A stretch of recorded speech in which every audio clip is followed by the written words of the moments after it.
everyone. Welcome back to the Anime Iceberg. I'm Megan, And I'm Meg. and today we are talking about Doctor Stone episode 54, Flicker of Doom. Yeah, this is season 3, episode 18, I think. Um, and summary for the episode. Yo and the Kingdom of Science capture the petrification device, but Ibara isn't going down without a fight. Mm, good description. hmm Uh, this is manga chapters 132, The Strongest Weapon is, 133, Flash of Destruction, and 134, Commander Face Off. This is also an excellent episode.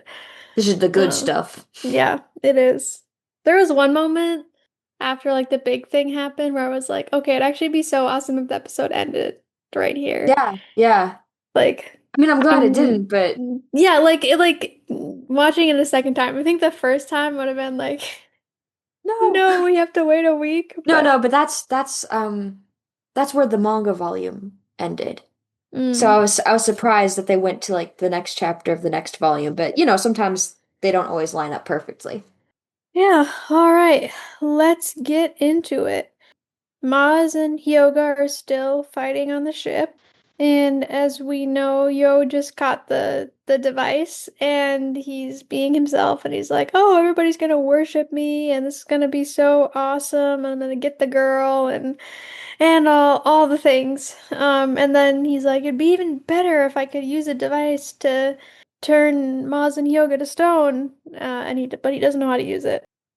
And while he's daydreaming, Hyoga is actually losing the fight. We do see that Maz is, I don't know, okay, he is the stronger of the two. I would guess I would maybe say he's the stronger physically. Well, I don't know. Because we'll get into it. Okay. I'm getting out of myself. Hyoga is losing. So he flees to the island, but at first, Maz was like, wow, you're running away from a fight. But that's not really what he's doing. He's looking for Senku because he knows Senku well enough to know that he's not going to leave Hyoga without his best weapon. And they're making the little piece that he needs to like twirl his spear. And they get that for him. And now he's winning. And I this think is, I okay, think yeah, you're what were right you in going to say? that. Well, I think you're right in that Maz has more physical prowess than Hyoga does, but Hyoga's got more technique. And Yeah, that's what I was going to say. like as we know from like real life examples of athletes and fighters, sometimes it's not about who's bigger or stronger, it's about who can use their resources the best. And that's literally like Senku's whole thing. Oh yeah. And Hyogo's like proving it right here. And then we even see this like in his backstory, like him learning to use the his technique. Um, he says something along the lines of like like the reason I won and bested you is because of all the hard work and like building on the past, and what and what like humanity has learned. And yeah, he wins. So now Maz is defeated, but the fight is not over because we find out how to use the device because Ibara, honestly, he's terrifying to me. He like Yes. jumps into into the ocean right next to Yo and like says, what does he say? Does he say 1 meter in 1 second? Something Yeah, like meters and something. seconds is the key. Yeah, yep. And Yo is petrified. And he loses the device, and Ibara now has it. And he's trying to figure out what he's gonna do because Orochi has just seen how the device has worked. And he's like, well, I can't give it to him because then like he won't turn himself into stone. So so we don't really see what he does, but well, we hear him say affect 2,000 meters in 15 minutes. The next thing we see is Orochi fleeing to the middle of the island, and everyone from the Kingdom of Science is like, "Get him! He has a petrification device." And so everybody's chasing him, and we see they can't get him, and Senku and Chrome and Ryusui are all like, okay, how do we prevent him from turning the island to stone? Um, Desperately trying to think of something, and we see Chrome come up with something, but we don't see what it is. Yes, and I mean, Um, Chrome kind of has this narration in the anime, but in the manga, the narration text boxes come in. It says, when the Petra beam enveloped the ship, Ukyo tried to shoot the device down. Ryusui put the next plan into motion. What was Chrome doing? Just staring, dumbfounded? No, he observed. While observing the Petra beam for the first time, he was doing science. hmm. So everyone's trying to come up with solutions, but Taiju does capture Orochi, and they're like, "Where's the device? Where's the device?" And this is where we see Ibara has tricked Orochi. He makes him swallow the device and tells him the only safe place from being petrified is the middle of the island. So they can't get to the device, and it goes off. To quote Ukyo, he is the worst. Yep. And we see everyone on the island turn to stone. In the anime, I think Chrome says something like, "It's up to you now, Senku," and I think in the anime, Senku just goes, "Seriously?" But in the manga, after Chrome says it's up to you, Senku goes, "You guys." Cute. Yeah, so everybody's been turned to stone. And it's a pretty, I don't know, I'm sure it is in the anime, but I mean, sorry, I'm sure it is in the manga, but in the anime, it's like pretty like, oh no, I think you get everyone's, the it's like everybody's getting turned to stone. This is it. yeah, it's Um, very scary and final, and I think the part that got me the most is seeing little Suika getting turned to stone. mm, it's sad. And then we get to see our favorite guy ever, Ibara. He he goes back on the island and he's going to retrieve the petrification device. And he sees Soyuz and he's like, "Oh, I remember that dude.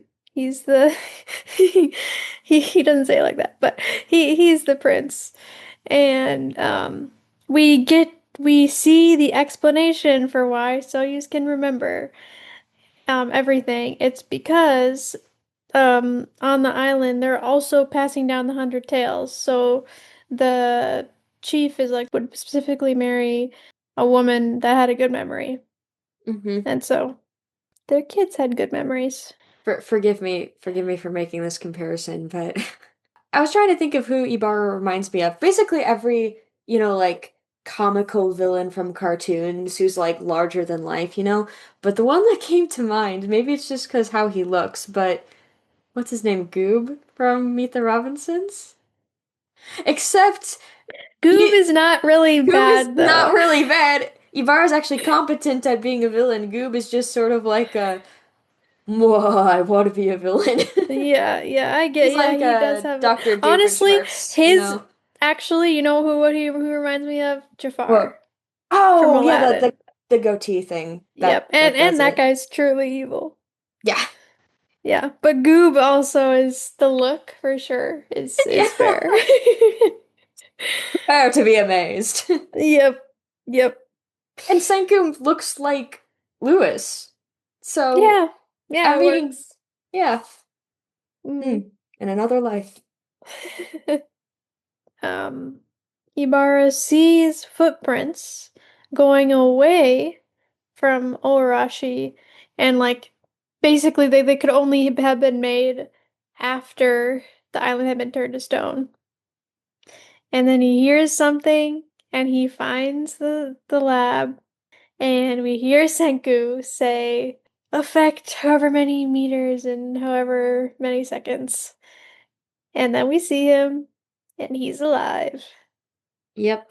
Unfortunately, the device doesn't work through, like, No. you gotta be close to it.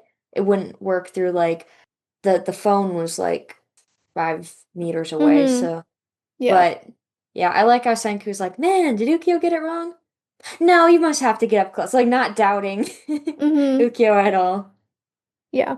Yep. And then it's gonna be a showdown.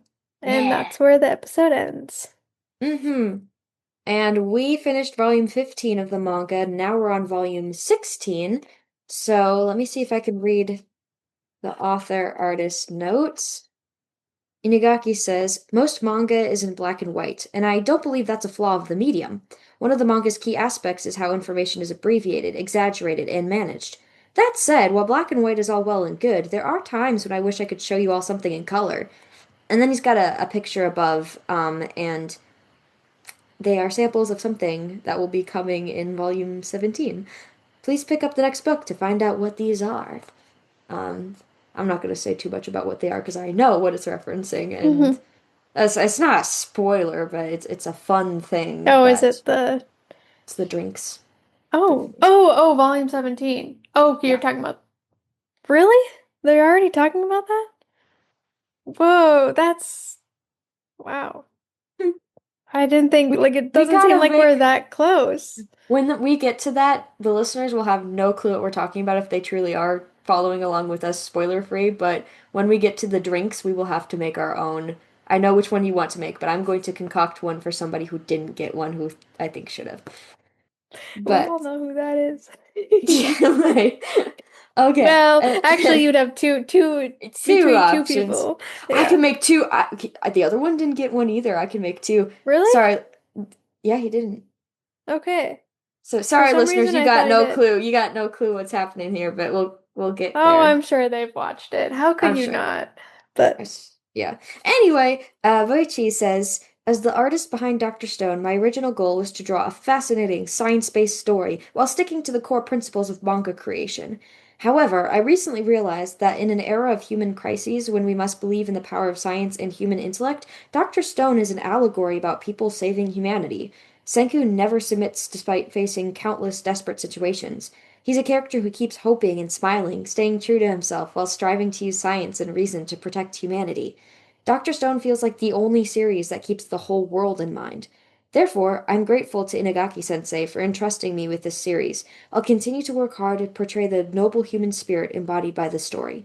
No matter how long and difficult the scientific roadmap is, I know that humanity, like Senku, is going to triumph. No matter what obstacles lie ahead, failure is not an option. nice. Yeah. And then we also have a Mecha Senku Q&A. Soyuz didn't have the scar as a baby, so did he get it during his time in Ishigami Village? Senku says, in accordance with the folklore passed down through the Hundred Tales, Soyu's mother was desperately determined to reach Japan after escaping from the island. Fortunately, she was able to deliver baby Soyuz to the mainland safely, but he received a nasty wound on his head along the way during a storm. That wound is the reason why Soyuz has headaches whenever he tries to recall detailed memories about the island.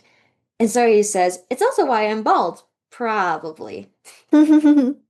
Yeah, and then we have one honorary get excited. I don't know if I don't really know. Actually, I would say it's a more dishonor because Because it was in yo, Yo's imagination. yeah, yeah, it's for Yo's imagination. Senku said get excited. Your skills get me ridiculously excited, or something like that. Hmm. Yep. Like he would ever say that to Yo. Yeah. And then for the first time in a while, we have some extra stuff to talk about. First, the thing that we both have done is we've finished another book for our book club. It's the second one in a series, by Shannon Hale. I think we We did talk talked about about, the first one, yeah, yeah. yeah. We already talked about Princess Academy, but now we read Palace of Stone, which is the second book, and I Mixed really feelings enjoyed from it. the book club. Yeah, I yeah, that's what I was gonna say. I really enjoyed it, but we had other people who didn't like it as much. Um, so I I mean, I liked it, but it just was unexpected. yeah, I think that's why I liked it because it wasn't unexpected. And that's why Olivia didn't And like it. yeah, yeah, and I think like I don't know. I guess another reason why I enjoyed it because like there's just like so many sequels out now that are just terrible. And so I'm like, well, this one is actually good and interesting. So I like it. But the next one, there's one more book in the series, and that one I'm not so sure about. but we'll see. I haven't started it, so. And then, okay, yes, and then I finally finished the second season of Solo Leveling. It was like one of those things where it was something once I started, I like couldn't stop. And so I watched like almost all of it in like 2 days. And then I had 3 episodes left, but I had to like actually have time. So I'm like a month and a half after starting it, I finally finished it. And it was good. Honestly, I mean, I think I've already said this, but it's a fun to watch, but the story's like not there's not much to the story. And at this point, like the main character is like so OP that he's like Superman, where it's like he shows up and it's over. So you have to like come up with reasons for him not to show up until like the last minute. I mean, it's fine. But he reached his goal in this season. And now he has a new goal, which will be interesting. And there's like setting up for the next season too. But I think I maybe just no. There was one anime that I saw that said it wasn't going to come out till 2028. It might be Solo Leveling. I can't remember. I think it was. But Yeah. anyway, I watched it. It's fun to watch, but not my favorite. It should not have won everything. Which, okay, we never went over the results of the. Oh, right. Yeah, Solo Leveling basically swept the board with, Hmm. I think Freerun won for, did they win for soundtrack? They better have won for the original soundtrack Okay, because that you know what? We're just slaps. gonna pause and we're gonna go over it right now. Okay? Okay, okay. Just so that we know. I do know that Alex Lee won for the best That English. I do agree with. I mean, actually, I don't even remember what I um I voted put for. Jesse James Greeley Okay, for I think I Armin. did too. But like I'm I honestly, okay. I'm okay with Alex Lee winning. I think he deserves everything that he's, accomplished within this last year and then some. But Jesse James as Armin just, I mean, Yeah. like, I am biased because I Armin is one of my favorite characters, but that performance, like, shatters your heart. yeah. Yeah. Okay. So here we go. Anime of the Year, Soul Leveling. The nominees for that were Dan to Dan, Delicious in Dungeon, Free Run, Kaiju number 8, Soul Leveling, Apothecary Diaries. I'm surprised Dandadan didn't win. Everyone's obsessed with Yeah. that. Yeah. And I'm pretty sure we both voted for Free Run. I think so. Um, okay, Anime Film of the Year.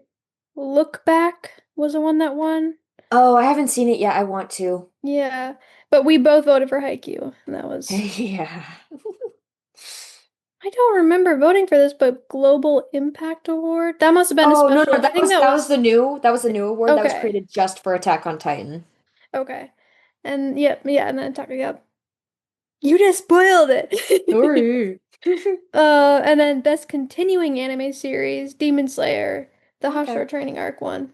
And nominees for that was Bleach, My Hero, which I think probably should have won, One Piece, Oshinoko, and Spy Family. And then Best New Anime Series was also Solo Leveling, and that had the exact same nominees Anime of the as year. yeah. And Yeah. then well, we'll just skip the ones that Best Animation, well, they didn't win. Demon Slayer won that, which I Yeah. can Yeah. see. And that basically had all of the same nominees. Best character design was Dan to Dan. I do like the character. I haven't Hmm. watched it, but I do like the look of the characters. Okay. Why are people okay? Solo Leveling didn't actually sweep because best director was okay, Freeman's director. I don't know how to Yes. say the name. Best background art, Freeman. Mm-hmm. Best romance anime was Blue Box. That's on the list. It's not on Crunchyroll, but I want to Yeah. watch it. Best comedy, Mashal. Best action anime, Soul Leveling, which I do get. Best drama anime, Frieren. Hmm. I think Apothecary Diaries could have. taken Yeah, that could one. have won that one. Uh, Best main character, Sung Jin-woo, which is Soul Leveling. And the nominees for that were Frieren, Kafka, Okarun, Mao Mao, Momo. Mm. I would have Mao Mao and Frieren They're easily could have, awesome. and even Kafka, all of them. Yeah, Kafka's Um, great. He's underrated even in his own show. oh, best supporting character, Fern won that. Let's go. Oh, and then must protect at all costs, Anya. Yeah, that makes sense. She's a kid. Yeah, and then best anime song, uh, the one the Dan to Dan. I don't know how to say that. I've listened to it many times. Dude, best What? anime score, Solo Leveling. No, no, no, no. Free run, back up, back up. Free run. Ah, I listen to rude. it all the time. Yeah. Best anime opening sequence was Dan to Dan. That makes sense. Won that one. Best anime ending sequence was the one in Solo Leveling. Which that one, oh, that was good. Okay, and then we already know that the English. Whoa, a bunch of okay. There's like they have the best anime voice artist performance for like a bunch of All different the languages. languages, No, yeah. a lot of them are Sung Jin-woo, but not all of them. Um, Actually, the Japanese was Mao Mao, which Hooray! I've heard her. Yeah, and then Alex Lee won. Let's see. I think that's probably the end. Yep. All right. Okay. Okay. Soul Leveling did sweep. Everybody was making it sound like it did. I know. I don't think it should have won Anime of the Year I don't think it should have won or best Best score. Score for sure. Mm-mm. Best Score for sure. Free run. But at least other Anyways. things did win. Other things. But anyway, that was a random tangent. Yes. I had something to share. It's just a fun little thing I found out about today when I picked up the Dr. Stone volume from the library. But when like the library did for March Madness with like which manga is the best, it was Manga Madness. They have for this month it was Mystery Mayhem. So it's like may the best detective win. So they're comparing different detectives from fiction and doing like a bracket system. So we have Sherlock Holmes, Poirot. I don't know that one. L. Lawliet, Goro Akechi, Batman, John Constantine, the Scooby-Doo gang, or uh the party. That's Stranger Things, the kids from Stranger Hmm. Things. Sherlock beat out Hercules. Hercules. Hercules. His name is spelled really weird. I think that's Hercules. But no, wait, there's no S. Somebody who knows what he's from can tell me, but Hercule, and the E's got an accent mark over it, it looks like. And his last name is Poirot. Poirot, if that's Hmm. French. I Does don't know. not ring a bell. Nope. Anyway, L was against Goro. Goro apparently is from Persona. Batman versus Constantine. Scooby Gang versus the party. So Sherlock and L, Batman and Scooby Gang won. Sherlock versus L, Sherlock won. Dude, oh, okay, okay. Honestly, it could go either way. Yeah. Batman versus the Scooby Gang, Batman won. I disagree with that one. I'm a big Scooby-Doo fan. But Okay, I'm anyway. not, but I don't really consider Batman a No, detective that's necessarily. why I choose the Scooby So, Gang winner. But Sherlock versus Batman, Sherlock. yeah. So here's I just picked a couple of my favorites and I just was having a really good time laughing at the descriptions they gave. Sherlock Holmes, Detective Dossier. Author Arthur Conan Doyle. In a glimpse, gentleman detective created in 1887 used his incredible skill of deductive reasoning to solve seemingly impossible crimes. Staying power, 5 out of 5. Man's been around for nearly 140 years and came back from the dead, both in stories and in real life. One derived book, A Study in Charlotte by Brittany Cavallaro. I'm just thinking about it now. I'm surprised they didn't have like Rompo or any of the Bungo Stray Dogs or Bungo. Mm. But Yeah, anyway, but not as many people would know that. And that's like, true. like everybody knows, like most people know, okay, not most people. If you know anything about anime, you would know Death L. Note. It's just that it's Yeah. funny that a character from Persona, I mean, that's a video game, so different medium. I mean, there's an anime of it too, but anyway, El Laliet from Death Note, Detective Dossier.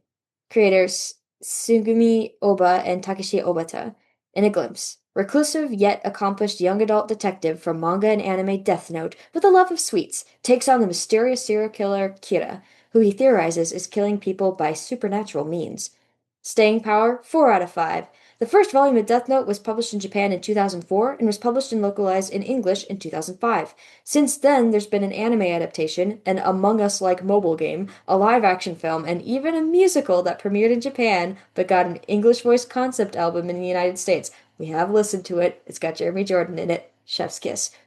Actually, Wonder I don't I've... think I Did ever you not finish listened. it? I maybe listened to like one or two songs, but I never Just listen to the finished ones with it. Jeremy in them. Anyway. Wonder I've worked Death Note the anime. Read the manga though, it slaps. Nice. And then, of course, I had to include the Mystery Inc. gang from Scooby-Doo. Uh, Detective Dossier. Creators William Hanna and Joseph Barbera. I used to say Hanna-Barbera, but I guess it's Barbera. In a glimpse, Scooby-Dooby-Doo, the teen crime-solving gang, has solved so many mysteries since their creation in the fall of 1969. Some of them mundane, some of them supernatural, but always nothing that a few meddling kids couldn't solve with their trusty canine Scooby-Doo. Fred, Velma, Daphne, Shaggy, and Scooby have had multiple iterations throughout the years, both on the screen and on the page, but their penchant to find trouble remains the same. Staying power 3.5 out of 5. Scooby Doo, while undeniably recognizable, has gone a few years without an adaptation that's made a lasting impression. A good lasting impression. However, that may change as Netflix is currently working with creators to make the first ever live action Scooby Doo television series, though the release date is unconfirmed. One derived work, Meddling Kids by Edgar Quintero. Yeah, a couple years back it got flack for the Velma series. It was supposed to be sort of like a, adult cartoon like Family Guy or Bob's Burgers or whatever. Mm-hmm. And I saw the reviews of it and I was like, what did they do to my babies? So messing with that structure in that beloved series and trying to make a farce out of it was a bad idea. Mm-hmm. We don't need to get into it, but adaptations. Yeah, Mm-mm. there's one I'm thinking of currently that we could go on and on about. Anyway, But we won't. Okay. I think that's everything. So, Megan, what was your favorite line of the show of the episode? mine surprisingly came from Hyoga. I don't care if you're a genius, there's simply no winning against such relentless refinement. I kind of like that, the concept of hard work beats talent, because I mean, sometimes it's not true. Sometimes talent does beat hard work, but I remember, like, I think the strongest case I could say for that is in high school in track and field. My brother and I are both in track at the same time, and we're both short, so that limits us in our stride length. We're still fast, but taller kids would beat us naturally. But there was one time where my brother Caleb and our fastest runner were in the starting blocks together, and coach gave them the, ready, set, go. And yes, the taller kid won, but coach called them back and they're like, "Did you notice how Caleb stayed stride for stride with him out of the starting blocks?" That's because he stays after practice for at least an hour practicing those. If you practice the fundamentals, you will get better. She used him as like an object lesson, and it was great. Yeah, no, that's true. Working hard does pay off. Although it is always annoying when it's like there's one person, yeah, just has that natural talent that Yep. but okay, that's life. Yes. And what was your favorite line, Meg? Mine came from Senku at the end of the episode when he's like, time for a boss fight worthy of a demigod. Oh yeah. And I mostly like that line because of Percy Jackson. But Oh yeah, Perseus, Medusa. We got a you're lot of right. Greek mythology threads going Yeah. here. Yeah. Then what did we learn?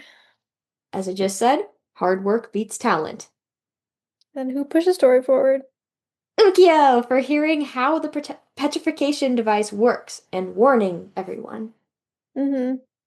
Yeah. This is like an episode where we're like, who did the Everyone push? Yeah, like everybody did everyone did their something. part, but I think Yeah. Ukyo, we decided on Ukyo because like, well, poor guy just needs a win, but um because that was kind of like if he didn't get that information, then it would be over. Mm-hmm. Yes, as we'll see in the next episode. Stay tuned. Yes. All right. Bye. Bye.